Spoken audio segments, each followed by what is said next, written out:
नमस्कार। Sai college of teachers training Onama के online classes में आप सभी का स्वागत है। छात्रों, आज हम एक नया टॉपिक लेके आपके सामने उपस्थित हुए हैं। विशिष्ट बालक, एक्सेप्शनल चाइल्ड। विशिष्ट बालक के बारे में आज हम चर्चा करेंगे। छात्रों, सृष्टि का जब से निर्माण हुआ है तो एक खास विशिष्टता ये रही है कि कोई भी ध्रुव प्राणी एक समान नहीं होता है। इस जगत में, इस संसार में सब में कुछ न कुछ विभिन्नता पाई जाती है। वे न तो एक सा व्यवहार करते हैं और न ही एक जैसी उनकी शिक्षा होती है। बालक के विकास एक जैसा भी नहीं होता है। तो विकास के अनुसार बालक को दो प्रकार का माना गया है, एक सामान्य बालक और एक विशिष्ट बालक। इन्हीं दो प्रकारों में प्रखर बुद्धि वाले बालक से लेकर मानसिक अक्षम बालक तक सम्मिलित होते हैं। सृष्टि में दो प्रकार के बालक, बाल विकास के अनुसार दो प्रकार के बालक होते हैं। एक सामान्य बालक होते हैं, एक विशिष्ट बालक होते हैं। इन्हीं दोनों के अंतर्गत प्रखर बुद्धि वाले बालक भी होते हैं और मानसिक रूप से अक्षम बालक भी होते हैं। अब हम देखेंगे कि विशिष्ट बालक किसको कहते हैं, सामान्य बालक किसको कहते हैं। छात्रों, विशिष्ट बालक हमारा आज का टॉपिक है।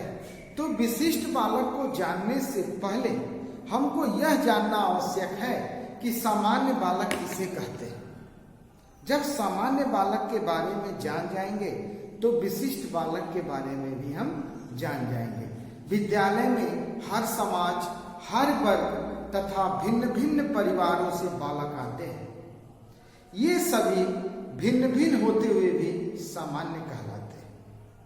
परंतु कुछ ऐसे भी बालक होते हैं जो शारीरिक रूप से, मानसिक रूप से, शैक्षिक रूप से एवं सामाजिक रूप से, सामाजिक रूप से अन्य बालकों से भिन्न होते हैं। तो सामान्य बालक, छात्रों, सामान्य बालक वे होते हैं जिनका शारीरिक स्वास्थ्य एवं बनावट इस प्रकार की होती है कि उन्हें सामान्य कार्य करने में किसी प्रकार की कठिनाई का अनुभव नहीं होता है। सामान्य बालक हम उसको कहते हैं जो शारीरिक स्वास्थ्य, बनावट ऐसी होती है कि वे सामान्य कार्य करने में किसी प्रकार की कठिनाई का अनुभव नहीं करते हैं। अगर कठिनाई का अनुभव किए, वहीं पे विशिष्ट बालक का अर्थ निकलता है। तो सामान्य बालक इसको कहते हैं छात्र। तो आइए, सामान्य बालक के बारे में समझ गए, तो हम विशिष्ट बालक के बारे में चर्चा करते हैं। विशिष्ट बालक किसे कहते हैं? विशिष्ट बालक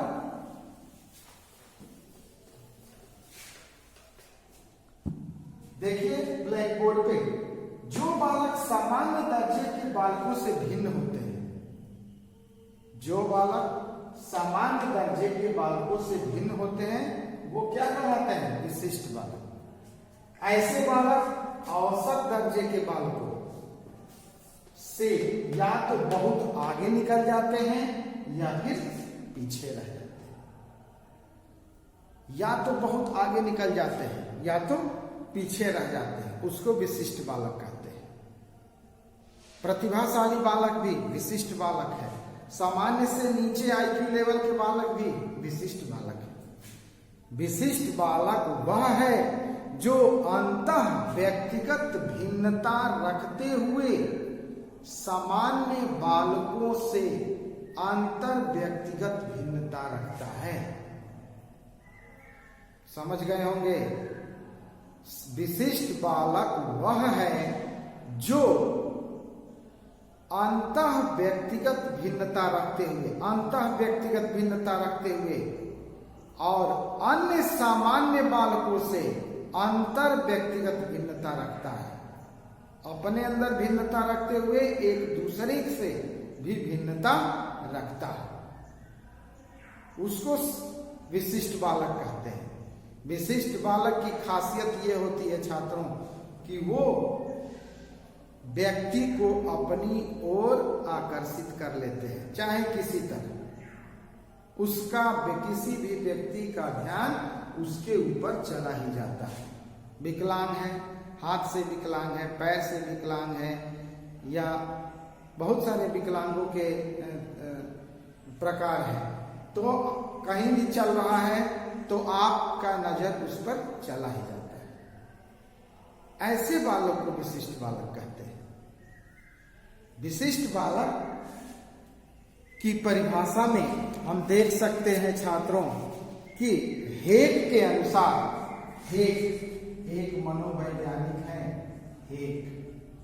हेग ने कहा है कि विशिष्ट बालक वह है जो किसी एक भाषा, विशिष्ट बालक वह है,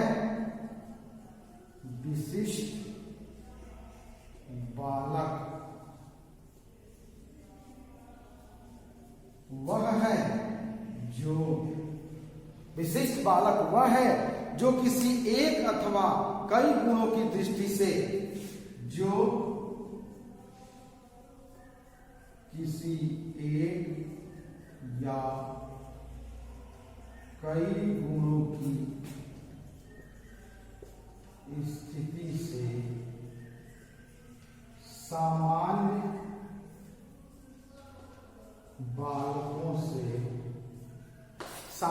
बालकों से पर्याप्त मात्रा में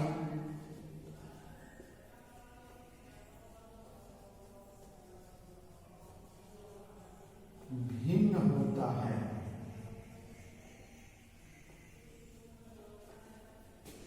छात्रों, विशिष्ट बालक वह है जो किसी एक या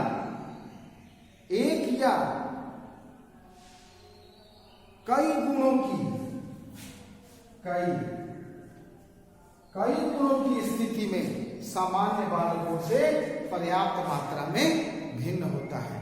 ये छात्रों हेग के अनुसार हो गया। एक और है टेलफोर्ड एवं सावर के अनुसार,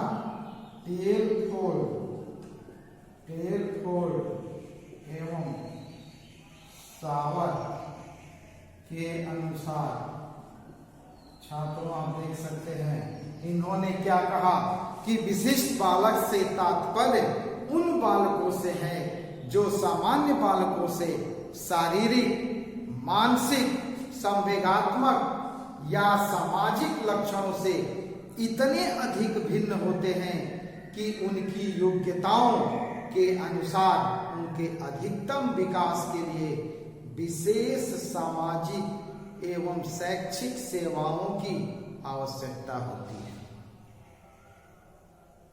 समझ गए होंगे?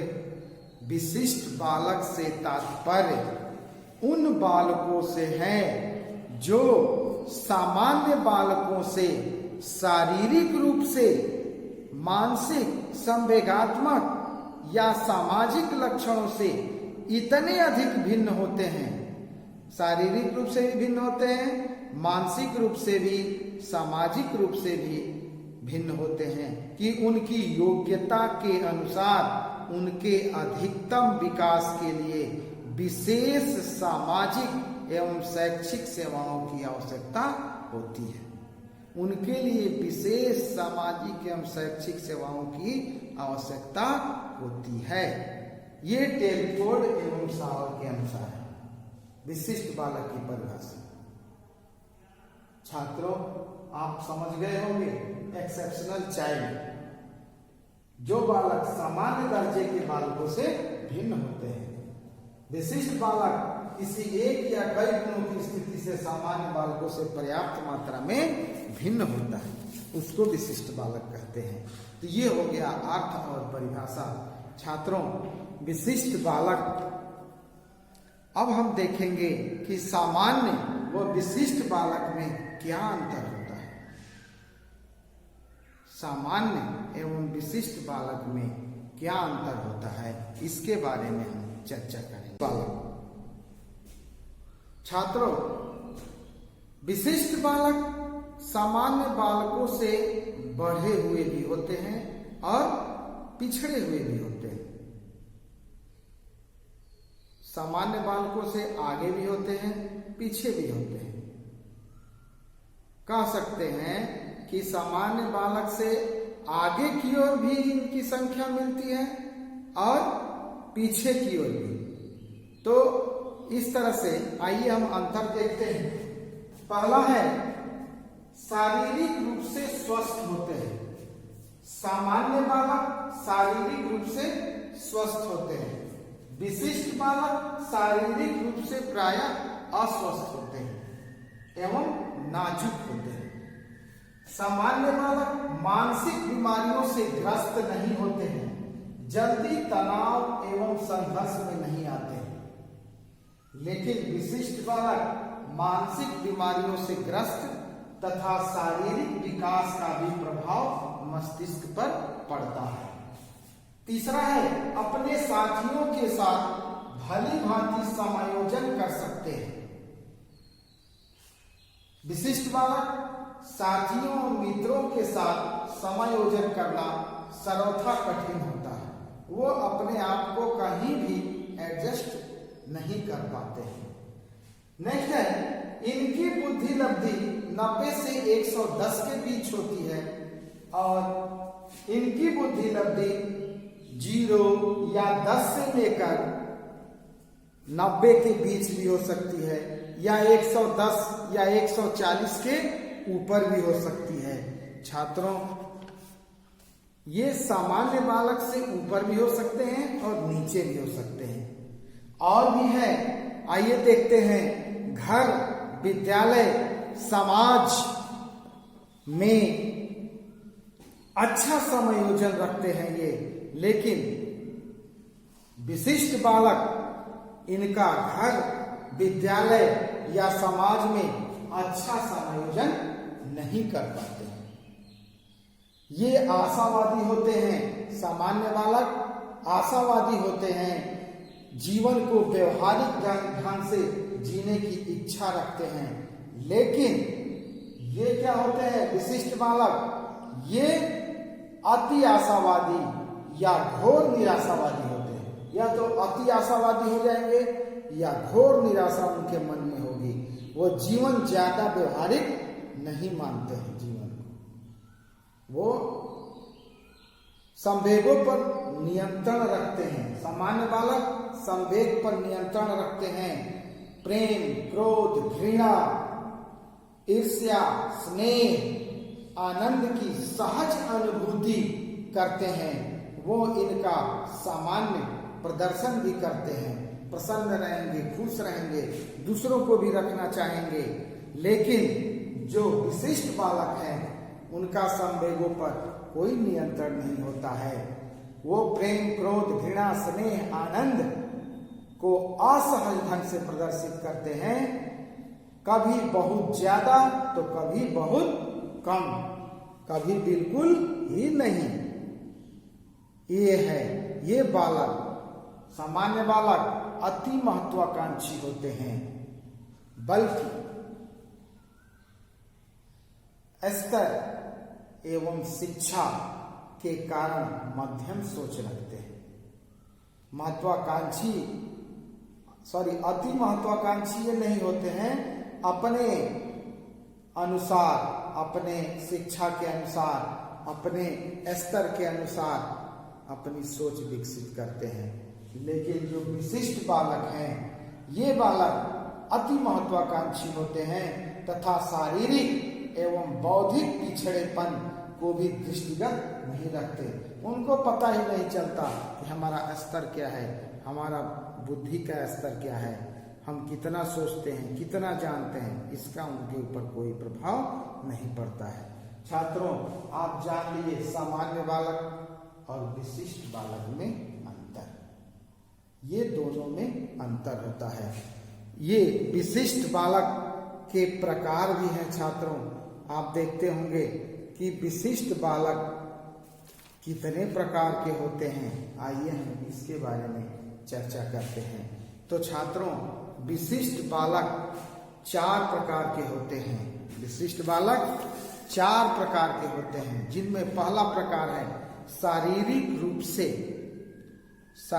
रूप से जो विशिष्ट होते हैं वो एक प्रकार है, जिसके अंतर्गत आता है दृष्टि विकलांग बालक, वाणी नियंत्रण बालक, श्रवण दुर्बल बालक, गत्यात्मक अक्षम बालक। ये 4 प्रकार के बालक होते हैं जो शारीरिक रूप से विशिष्ट होते हैं। फिर है मानसिक रूप से विशिष्ट बालक। मानसिक रूप से विशिष्ट बालक में छात्रों प्रतिभा संपन्न बालक आते हैं, सृजनात्मक बालक आते हैं, मानसिक मंद बालक आते हैं, यानी वो बालक जो घर समाज तथा विद्यालय का कार्य नहीं कर पाते हैं। प्रतिभा संपन्न बालक यानी सामान्य बालक से ऊपर बालक इसके अंतर्गत आते हैं। तो विशिष्ट बालक के 4 प्रकार में तीसरा प्रकार है शैक्षिक रूप से विशिष्ट बालक। शैक्षिक रूप से विशिष्ट बालक छात्रों, इसके अंतर्गत 4 प्रकार रखा गया है। शैक्षिक तीव्र बालक, शैक्षिक रूप से पिछड़ा बालक, सीखने में अयोग्य बालक। शैक्षिक तीव्र बालक जो बहुत तीव्रता से सीखते हैं। शैक्षिक रूप से पिछड़े बालक सामान्य से थोड़ा पीछे होते हैं। सीखने में अयोग्य बालक कितना भी सिखाइए वो कभी सीख नहीं पाते हैं। ये 3 प्रकार इसके अंतर्गत आता है। और लास्ट पॉइंट है सामाजिक रूप से विशिष्ट बालक। छात्रों, समाज के अनुरूप व्यवहार न करने वाला सामाजिक रूप से विशिष्ट बालक कहलाता है। इसके अंतर्गत कुसमायोजित बालक आते हैं, समस्यात्मक बालक आते हैं, बाल अपराधी आते हैं, विचलित बालक आते हैं, नशे का आदि बालक आता है, संवेगात्मक रूप से विचलित बालक आते हैं।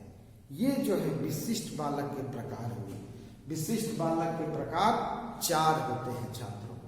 तो आपने समझ लिया विशिष्ट बालकों के प्रकार, और एक एक प्रकार का आप नोट्स के माध्यम से, PDF के माध्यम से आप समझ सकते हैं। तो अब कि विशिष्ट शिक्षा और समावेशी शिक्षा में क्या अंतर है, आइए समझते हैं।